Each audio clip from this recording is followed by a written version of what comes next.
आप सभी को नमस्कार। मैं क्लेरिफाई सी पीछे और आज हम बात करने वाले हैं अतः इंडिया और यूरोप के बीच बढ़ते विवाद के बारे में। जो हाल ही में खबर आई थी कि इंडिया पर यूरोपियन देश दबाव बना रहे हैं कि वह रूस से तेल खरीदकर यूरोपीय देशों में रिफाइंड करके ना बेचे, तथा इसके लिए फिर इंडिया ने क्या रिएक्शन दिया और इसके बाद क्या हुआ, इसके बारे में जानने की कोशिश करेंगे। साथ ही क्या अभी इंडिया यूरोप के साथ ट्रेड कर रहा है, तथा इन सभी टॉपिक पे आज बात करने की कोशिश करेंगे। तो प्लीज़ अंत तक हमारे इस वीडियो को जरूर देखिएगा और इसे बहुत ही शॉर्ट में समझने की कोशिश करेंगे। बात है रशिया यूक्रेन युद्ध के बाद से, तथा जब से रशिया यूक्रेन युद्ध शुरू हुआ उसके बाद से ही यूरोपीय देशों ने रूस से तेल खरीदना बिल्कुल बंद कर दिया, तथा रूस से बिल्कुल भी तेल नहीं खरीदा, क्योंकि वह रूस का सबसे बड़ा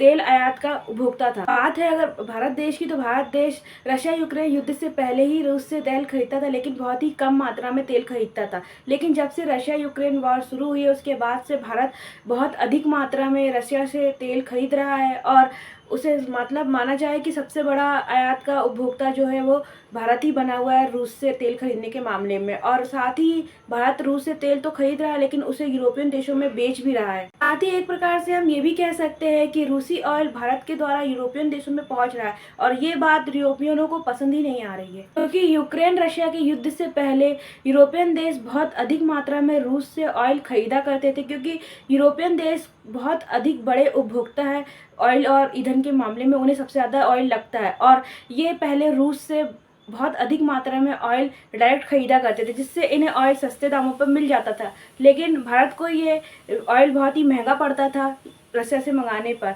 लेकिन जब से यूक्रेन रशिया का वॉर शुरू हुआ है तो यूरोपियन देशों ने इनसे ऑयल खरीदना बंद कर दिया, और भारत ने इनसे बहुत अधिक मात्रा में ऑयल खरीदता है और उसे रिफाइंड करके यूरोपीय देशों को बेचता है, और जिससे ये ऑयल यूरोपियन देशों को महंगा पड़ता है। लेकिन उनकी मजबूरी है कि वे ऑयल खरीदना चाहते हैं, क्योंकि उनकी ईंधन लागत बहुत अधिक है, और जिसके कारण वे बिना ऑयल के उनका काम नहीं चलता, और वे मजबूरन भारत से ऑयल उन्हें खरीदना पड़ता है, और जिसका फायदा मिलता है भारत को। साथ ही जब से रशिया यूक्रेन वॉर शुरू हुई है रशिया को बहुत अधिक पैसों की जरूरत पड़ रही है। लेकिन जब से रशिया यूक्रेन युद्ध शुरू हुआ है वहाँ पे रशिया में के राष्ट्रपति व्लादिमीर पुतिन पर कई तरह के आरोप और एलिगेशन लगाए गए हैं, और जिसकी वजह से यूरोपियन देशों ने उन पर प्रतिबंध लगा दिया पूरी तरह से, और उनसे कोई भी ट्रेड नहीं कर रहा है। साथ ही उन्होंने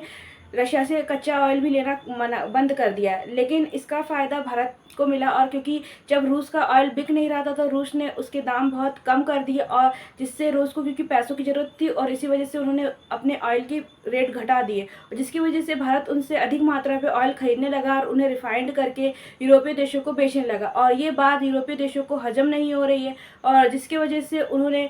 भारत पर भी धमकी देना और दबाव बनाना शुरू कर दिया कि भारत भी उनसे ऑयल ना खरीदे। यूक्रेन रशिया के वॉर के बाद से जब से पूरे यूरोपियन देशों ने रूस पर प्रतिबंध लगाया है, तब से उसके बाद से ही यूरोपियन देशों ने रूस से तेल खरीदना बंद कर दिया, जिसके बाद से चीन और भारत दोनों ही बहुत अधिक मात्रा में रूस से ऑयल खरीद रहे हैं, और बहुत ही पूरे विश्व में बहुत ज़्यादा तेल खरीदने वाले देश बन गए। लेकिन चाइना से यूरोपियन देश ऑयल नहीं लेते हैं, और भारत पर ट्रस्ट होने की वजह से भारत से ऑयल ले रहे हैं, और जिसे भारत अपने देश में रिफाइंड करके फिर यूरोपियन देशों को सप्लाई करता है। और इसका सबसे बड़ा ये बात सामने आ रही है कि भारत यूरोपियन को ऑयल सप्लाई करने के मामले में सबसे बड़ा देश बन गया है पूरे विश्व में, और जो बात यूरोपियन देशों को अब हजम नहीं हो रही, क्योंकि भारत उन्हें अधिक मात्रा में और अधिक रेट में ऑयल सप्लाई करता है, और जिससे उन्हें मजबूरन अधिक रेट में भी उस तेल को जो उन्हें पहले डायरेक्ट यूज से मिल जाया करता था उसे भारत से अधिक दाम देकर खरीदना पड़ रहा है, और जिससे यूरोपियन की मजबूरी, क्योंकि वो सबसे ज़्यादा उपभोक्ता है ईंधन के मामले में ऑयल का, और उन्हें मजबूरी में भारत से ऑयल खरीदना पड़ रहा है, और ये बातें उन्हें हजम नहीं होगी। इसके बाद पूरे यूरोपियन ने यूरोपीय संघ के साथ मिलकर भारत पर दबाव बनाते हुए कहा कि भारत प्रतिबंधित देश रूसी से ऑयल खरीदकर उन्हें रिफाइंड करके फिर से यूरोप देशों को बेच रहा है, और जिससे यूरोप देश ने ऑलरेडी रूसी देश पर प्रतिबंध लगा रखा ऑयल ना खरीदने के लिए, फिर भी यूरोप को भारत रिफाइंड करके वो ऑयल दोबारा बेच रहा है, और जो कि यूरोप में ऑयल आ रहा है, जबकि यूरोपीय देशों ने रूस से ऑयल ना खरीदने के लिए प्रतिबंध लगा रखा है। तथा उन्होंने बताया कि प्रतिबंधित देश से ऑयल खरीदकर यूरोप को बेचना एक प्रकार से यूरोप द्वारा लगाए गए प्रतिबंधों का उल्लंघन करना है, और जिससे भारत उन नियमों का उल्लंघन कर रहा है, जबकि रूसी ऑयल को यूरोप में खरीदने और बेचने के लिए रोक लगाई गई है। इसके बाद भारत जो वर्ल्ड की थर्ड इकोनॉमी लार्जेस्ट कंट्री बनने वाला है, उसे इन यूरोपियन देशों की इस बात से और इन धमकियों से कोई फर्क नहीं पड़ा, अतः उन्होंने इसे इग्नोर करते हुए अपना रूस से ऑयल लेकर और उसे यूरोप में सप्लाई करने पर अपना कार्य जारी रखा, और आज भी ट्रेड चल रहे हैं। रूस यूक्रेन युद्ध के बाद से ही रशिया भारत को बहुत अधिक मात्रा में तेल बेच रहा है तथा बहुत अधिक तेल सप्लाई कर रहा है। साथ ही रशिया यूक्रेन वॉर के बाद से ही रूस से भारत का तेल आयात 17 लाख बैरल से बढ़कर 6.33 करोड़ बैरल हो गया है, और जिससे सबसे ज्यादा प्रॉफिट जो है भारत को ही हो रहा है। और ये बातें यूरोपीय देशों को हजम नहीं हो रही, उनके गले से नहीं उतर रही। यही भारत वर्ल्ड की 4th सबसे लार्जेस्ट इकोनॉमी वाला देश है और सबसे तेजी से डेवलपमेंट कर रहा है। साथ ही वह 3rd इकोनॉमी बनने के लिए दौड़ में शामिल है, और उसे आज भी कमजोर समझते हुए यूरोपियन संघ ने उसे देश को धमकी दे दी तथा इंडिया को इस धमकी से कोई फर्क नहीं पड़ा और उनका ट्रेड आज भी जारी है। यूरोपियन यूनियन विदेशी नीतियों के प्रमुख ने कहा कि भारत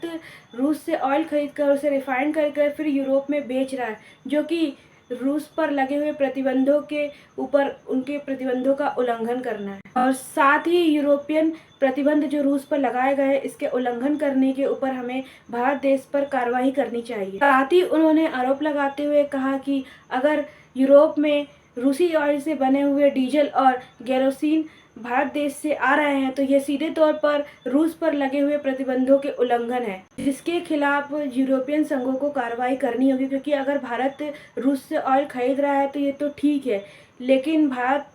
को रूस कम दामों में ऑयल बेच रहा है ये भी ठीक है, और जितना कम रूस को